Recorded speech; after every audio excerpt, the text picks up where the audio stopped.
इस वीडियो में सद्गुरु जीवन की संपूर्णता को अनुभव करने एक आसान तरीका बता रहे हैं। वे कहते हैं कि अपने जीवन को देने की एक प्रक्रिया बना ले और ऐसे जिए कि आप खुद को हर पल अर्पित कर रहे हो। ऐसा करके आप खुद को विसर्जित कर सकते हैं। इस धरती पर मानव जीवन को बदल देने वाले महान आंदोलन, क्रांतियां और असाधारण बातें इसलिए नहीं हुई कि कोई स्वर्ग से तूफान सा आया और ये सब हो गया। जब उन चीजों पर जरूरी ध्यान दिया गया, थोड़े से लोगों द्वारा छोटी छोटी बातों को ध्यान से किया गया, तो वही चीज एक असाधारण प्रक्रिया में बदल गई। अगर आप पर्याप्त ध्यान और ऊर्जा लगाए तो एक इंसान के हृदय में उठने वाले भाव व विचार सारे संसार को प्रेरित कर सकते हैं। उदाहरण के तौर पर महात्मा गांधी ने बस थोड़े से लोगों के साथ अपना आंदोलन को शुरू किया था। देखते ही देखते वे मुट्ठी भर लोग लाखों लोगों में बदल गए और ये एक महान आंदोलन बन गया। अगर आप छोटी बातों पर फोकस करते हुए जरूरी ध्यान व ऊर्जा लगाते हैं तो यही एक तूफान में बदल सकता है। लेकिन अक्सर होता यह है कि लोग किसी काम के लिए ऐसा जुनून नहीं दिखाते जो हमेशा बना रहे। वे रुक रुक कर ध्यान देते हैं, जिससे उस काम को वह गति नहीं मिल पाती है।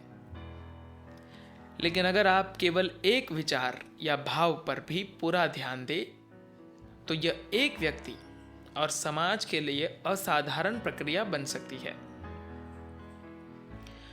अधिकतर इंसान एक औसत दर्जे का या साधारण जीवन जी रहे हैं। उसका एक कारण है वे हर चीज के बारे में बहुत कंजूस है। वे खुलकर मुस्कुराते भी नहीं और खुद को खुलकर व्यक्त नहीं करते। जब आप इतने कंजूस होते हैं तो जीवन भी आपके लिए कंजूस हो जाता है। भले ही आप 1000 साल तक भी ध्यान करें, तब भी आपको कुछ ज्यादा नहीं मिलेगा, क्योंकि आप बहुत कंजूस है। एक बार ऐसा हुआ कि शंकरन पिल्ले के घर में आग लगी। वह इतना कंजूस था कि उसने फायर स्टेशन को बस 2 मिस कॉल की। मैंने पाया कि लोग मेरे साथ भी ऐसा करते हैं। ये किसी का डर नहीं है जो उसे एक सीमा में रोक रहा है। ऐसा नहीं कि कुछ आपको निगल लेगा। ये कैलकुलेशन या हिसाब किताब है जो आपको रोक रहा है। एक कंजूस आदमी का हिसाब किताब कभी खत्म नहीं होता, वह लगातार चलता जाता है।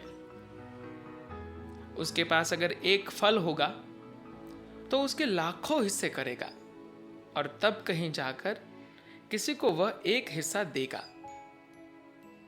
ऐसा करने में भले ही उसका आधा जीवन क्यों न लगे। यही तो हो रहा है।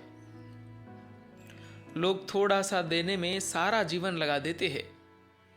इसी वजह से कुछ घटित नहीं होता।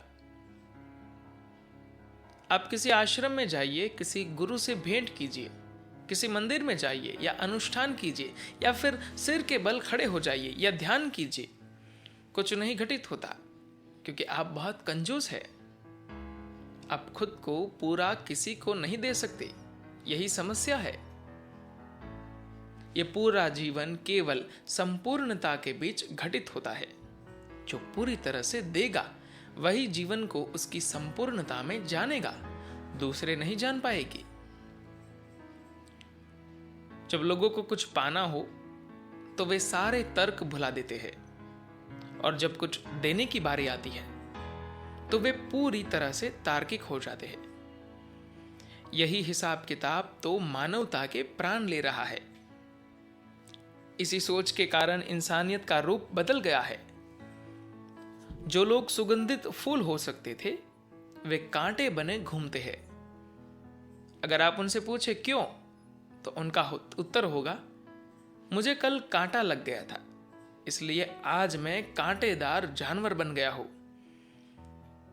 जब इंसान में दिमाग में ऐसी हिसाब किताब की बातें आ जाती है तो उन्हें किसी पहाड़ से कूदने की जरूरत नहीं, वे पहले ही आधे मरे हुए हैं। वे तो पहले ही आत्मघात के रास्ते पर है। लोग अक्सर मुझसे ये सवाल करते हैं, हम सभी एक स्रोत से हैं, फिर ऐसा क्यों होता है कि हम में से एक फलता फूलता है और दूसरा वैसे ही रह जाता है? ऐसा इसलिए है क्योंकि वे भविष्य के लिए बचत कर रहे हैं। ये कुछ ऐसा ही है जैसे एक कुत्ता बेसुध होकर खाने की हड्डी यहां वहां रखकर भूल गया हो। लोगों ने उस अद्भुत प्रकृति को अपने भीतर कहीं गहराई में भविष्य के लिए छिपा दिया, क्योंकि वे स्वर्ग में जा रहे हैं और वहां उन्हें अपने उस स्नेह व आनंद के साथ जीना है। एक जहाज बंदरगाह में सबसे ज्यादा सुरक्षित रहता है, लेकिन इसे वहां रखने के लिए तो नहीं बनाया गया। इसे समंदर में उतारने के लिए बनाया गया था। जो लोग निरंतर खुद को सुरक्षित रखना चाहते हैं और खुद को और अपनी हर चीज को भविष्य से बचाकर रखना चाहते हैं, उनके पास जब वर्तमान ही नहीं होगा तो उनके पास भविष्य कहां से आएगा? अगर आप वर्तमान से चूक रहे हैं तो क्या आपको लगता है कि जब भविष्य सामने होगा तो आप उससे नहीं चुकेंगे? गौतम बुद्ध की एक कहानी है, एक सच्ची घटना नहीं, एक कहानी है। कहते हैं कि गौतम बुद्ध ने जब निर्वाण हासिल कर लिया और परम मुक्ति के द्वार की ओर चले, तो द्वार की ओर उनका मुख नहीं बल्कि पीठ थी। उनसे पूछा गया, बुद्ध, जीवन भर आपकी यही समस्या रही। संसार में सभी राजा बनना चाहते हैं, धन कमाकर महल में रहना चाहते हैं, वहां भी आप उल्टी दिशा में गए, राजा से रंग खो गए, महल से गरीबी तक आ गए। वहां भी आपकी गाड़ी पीछे की ओर जा रही थी। अब जबकि आप किसी तरह अच्छा कर यहां तक पहुंच गए हैं, हमने आपके लिए द्वार भी खोल दिया है, तो आप वही विपरीत चाल चल रहे हैं। गौतम बोले, मैं भीतर जाना नहीं चाहता, इसलिए उस ओर पीठ कर रखी है। मैं प्रतीक्षा में हूं कि मुझसे पहले सभी इसे पार कर ले। मुझे कोई जल्दी नहीं है। अगर मैं दूसरे लोगों से थोड़ा पहले भीतर प्रवेश कर गया तो यह मेरी ओर से थोड़ा कुरुचिपूर्ण या सुंदर नहीं होगा। लोग अक्सर अपने दिल और दिमाग की कंजूसी से अपना ध्यान हटाने के लिए फटाफट सॉल्यूशन चाहते हैं। पिछले 24 घंटों के दौरान आप में से कितने लोग किसी को देखकर इस तरह मुस्कुराए कि आपकी आंखों से पानी आ गया? मुस्कुराने में कंजूसी क्यों? आंखों से आंसू गिर भी गए तो आपके शरीर में पानी की कमी नहीं हो जाएगी। यह हिसाब किताब की सारी गड़बड़ी है। आप सॉल्यूशन चाहते हैं और सॉल्यूशन जैसी कोई चीज ही नहीं होती।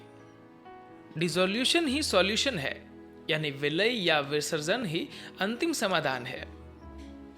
अगर आप खुद को अपनी सांसों में ही विलय करके जी रहे हैं और वर्तमान में जी रहे हैं, तो आप खुद हर चीज के लिए एक समाधान है। हिसाब किताब के साथ विलय या विसर्जन संभव नहीं है।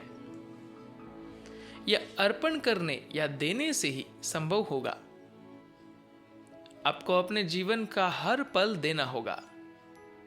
बस देने की एक प्रक्रिया बनना होगा।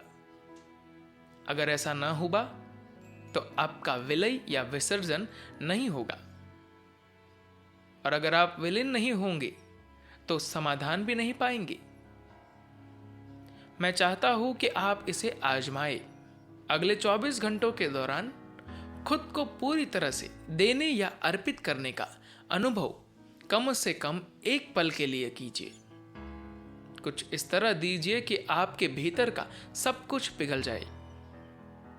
24 घंटों में बस देने का एक पल, क्या आप ऐसा कर सकते हैं?